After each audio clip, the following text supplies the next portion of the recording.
Mr. President, I've been thinking for weeks about what my first question to you should be. But first, let me say that I was able to witness personally what democratic security looks like. And that's the reason why I have a lot of respect for you. I was in Colombia last year, and you can talk about macroeconomic numbers, you can talk about inflation, you can talk about murder rates, you can talk about anything you want, but it's not until you look at it face to face that you realize what it is. I was in the region of La Macarena, in the jungle, and I was talking to a farmer who told me, before this, I used to make $1,800 a month growing coca leaves. Many of you know that's what it's used to make cocaine. Now I'm making $800 a month growing cocoa leaves, which are made to use chocolate. And the difference here, even though I'm making less money, I don't have to look behind my shoulder. I don't have to worry about the guerrilla or the paramilitaries coming to my ranch, to my property, and killing me and my family. So you can talk again about all those numbers, but when you look at the situation like that and the difference it's made, your programs and your policies, and specifically democratic security, I think that's a great example. So I just want to recognize you publicly, and I would like, once again, everybody to give Mr. President Uribe a big round of applause.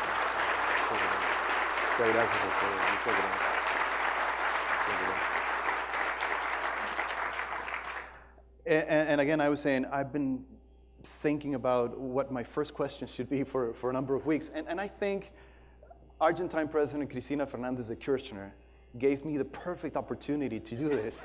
Isn't that right? Raise your hand if you think we have a perfect opportunity for a good question for President. Yes, everybody agrees. Because I was thinking not only about Argentina, Mr. President, I was thinking about the region as a whole. And please correct me if I'm wrong, but most of you here who would like to invest in Latin America, one of the first things you think about is stability, right? You want to know that if you put an X amount of dollars in a country, that you're not going to have an insurrection or a revolution or a change in administration that is going to go extremely to the left, as in the case of Venezuela. So my question to you, Mr. President, is what is the message being sent by the decision in Argentina to nationalize YPF and the subsidiary of Repsol, and how is it going to be perceived around the world? I will try to be the least subjective to answer this question. As you have stated, we need long-term stability. Otherwise, we are not going to create confidence. Last year, the region was a great receiver of foreign direct investment, over 100 billion.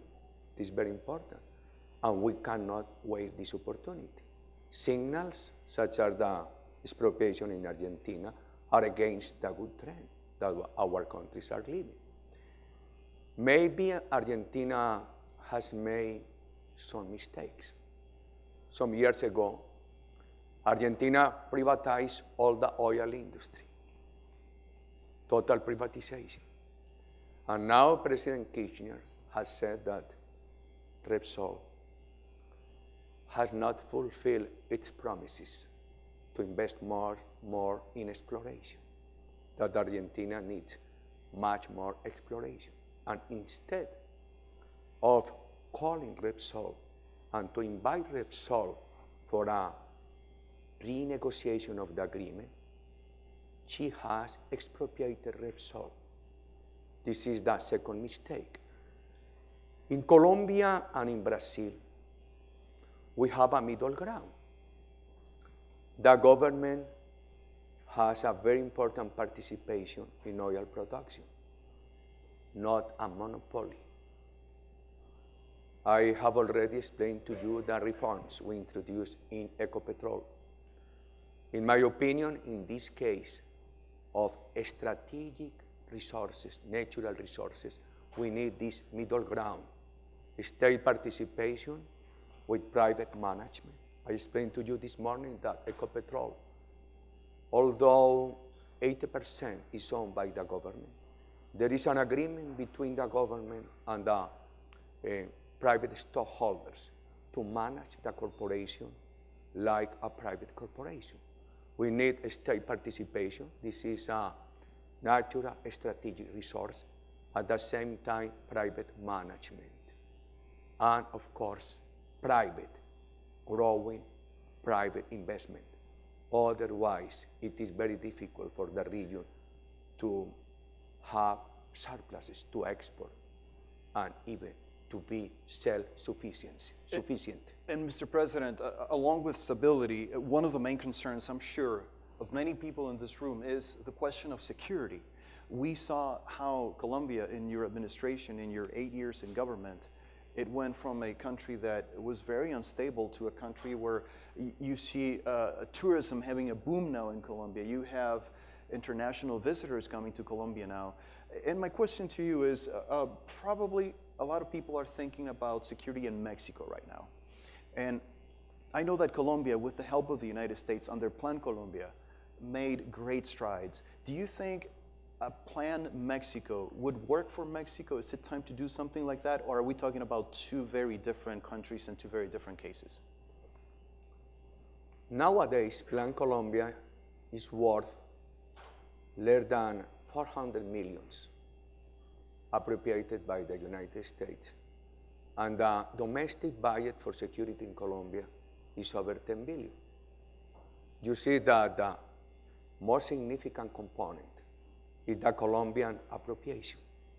Plan Colombia has been very important, politically speaking, because the United States has expressed that it is co-responsible to fight illicit drugs. My first conclusion is this. With international cooperation is necessary, but it is not enough. International cooperation is useless, innocuous, if you have not domestic determination. With Plan Colombia, without domestic determination, Colombia would have failed. In Mexico, I have seen a great domestic determination of President Calderon. For I applaud him. This year in July, Mexico is going to hold presidential elections.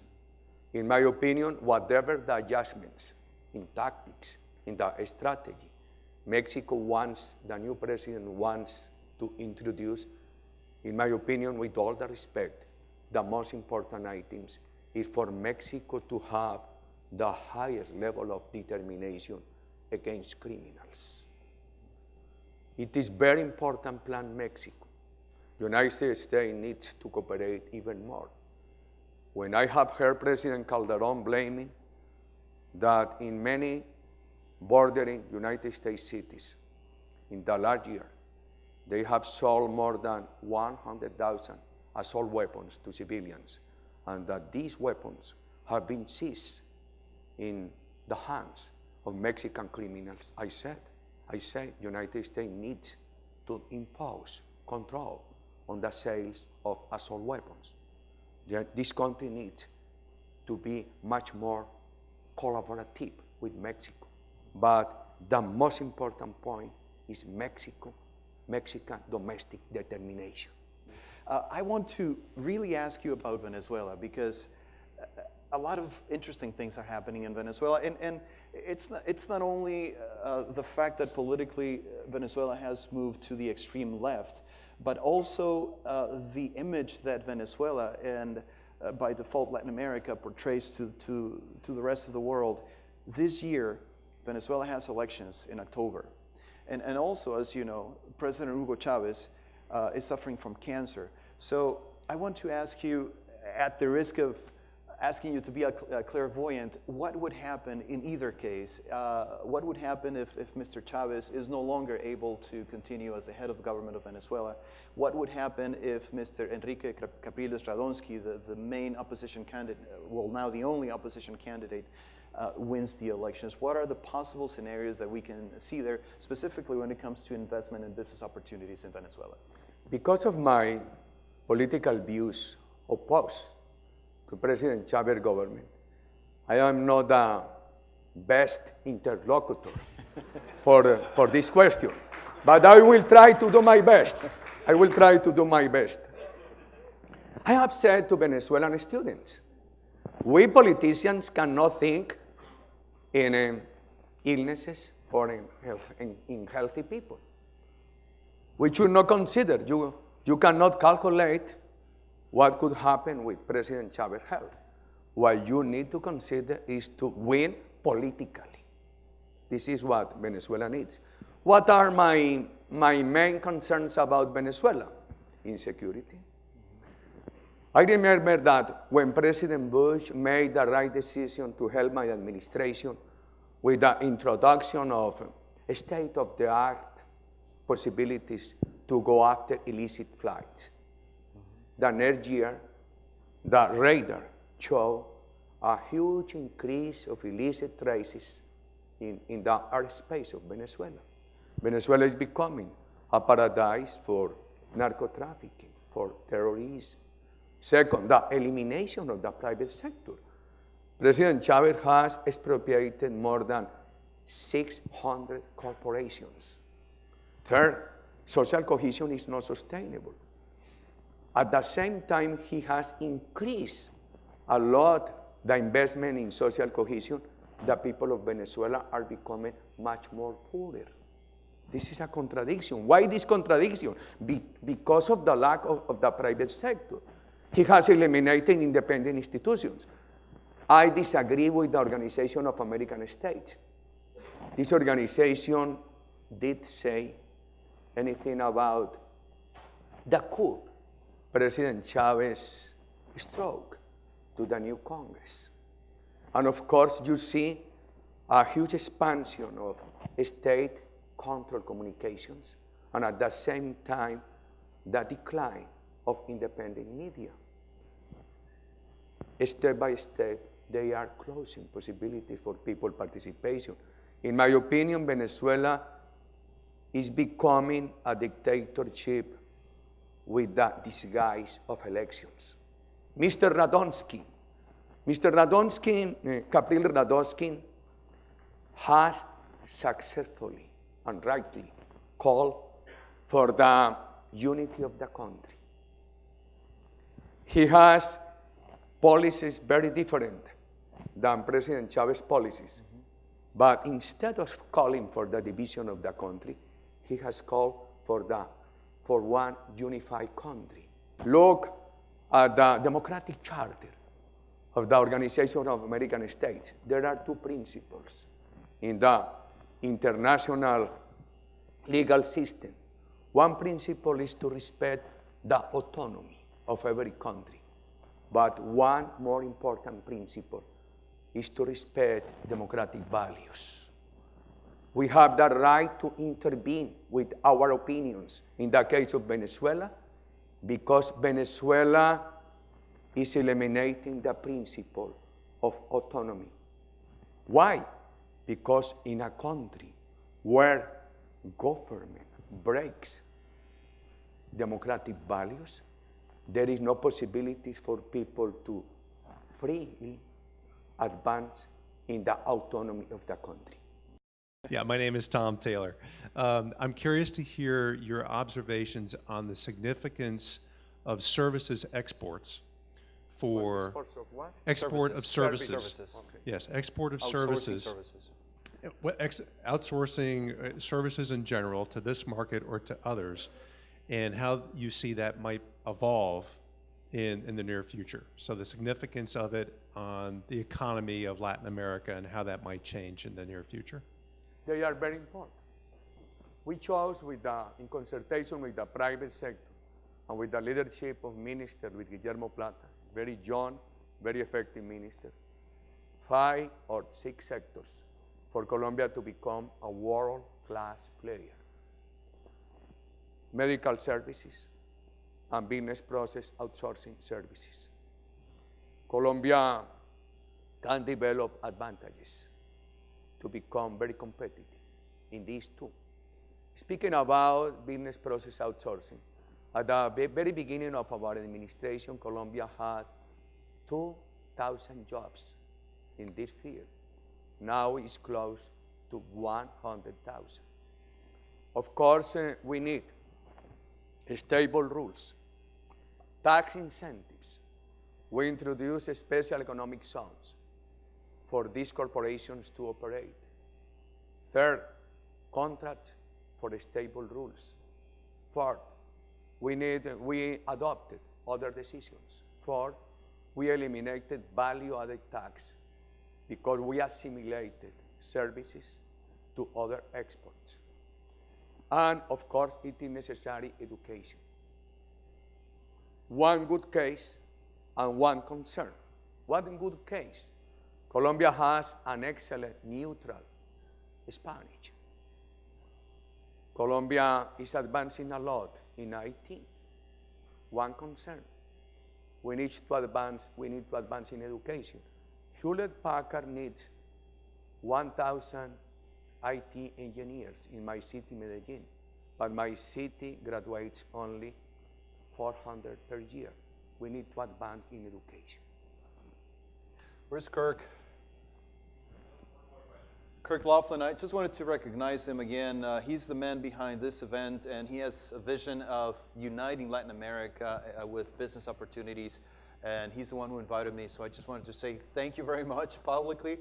And he's the boss, so Kirk, we have question for two more questions. Okay, so we have one in the back, please. Okay, please go ahead. Yeah. I'm Sridhar from Tata Consultancy Services. I'm based out of Latin America for the last 6 years.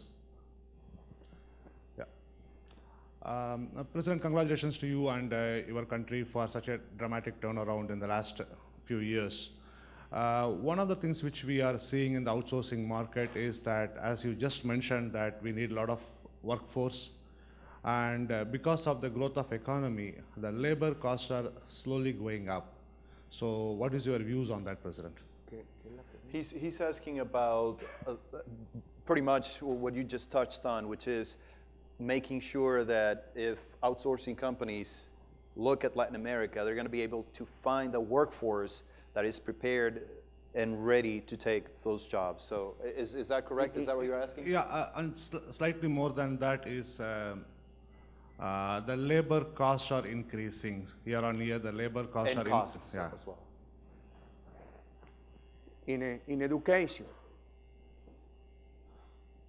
you need to work in joint action with governments to prepare the right workforce you need.